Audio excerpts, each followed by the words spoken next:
کرم ذرا غور نال سنیں جے میرے آقا کریم علیہ السلام دے پیارے صحابی حضرت سعد بن عبادہ رضی اللہ تعالیٰ عنہ حضور علیہ السلام دی بارگاہ وچ آئے نے او بارگاہ کے وضحا دے چہرے والے نبی واللیل دی زلفاں والے نبی ماذا غل بصر کاجل والے نبی علم نشرہ دے سینے والے نبی حامیم دے کندل والے نبی ید اللہ دے پیارے پیارے ہتھاں والے نبی دی ذات مبارکہ انہاں دی بارگاہ دے وچ جدو حاضر ہوئے نے صحابی عرض کر دے نے یا رسول اللہ صلی اللہ علیہ وسلم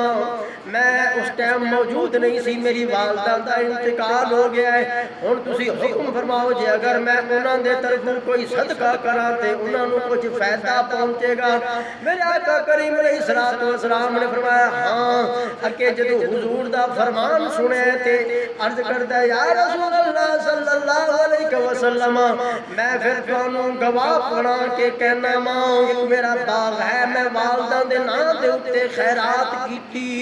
معلوم ہویا صحابی نے حضور دا فرمان سنتے من لے صحیح بخاری شریف کے اندر اے روایت موجود ہے حضرت ابن عباس رضی اللہ عنہ کو روایت ہے حدیث کا نمبر ہے حضرت مکرم 2762 ہن معلوم ہویا کہ جڑا ساڈے وچوں بندہ کوئی فوت ہو جاوے والد ہوے والدہ ہوے کوئی بھی ہوے جے وہ چلے جان تے اسی انہاں دے طرفوں صدقہ خیرات کریے تے میت نوں ثواب پہنچ جاندا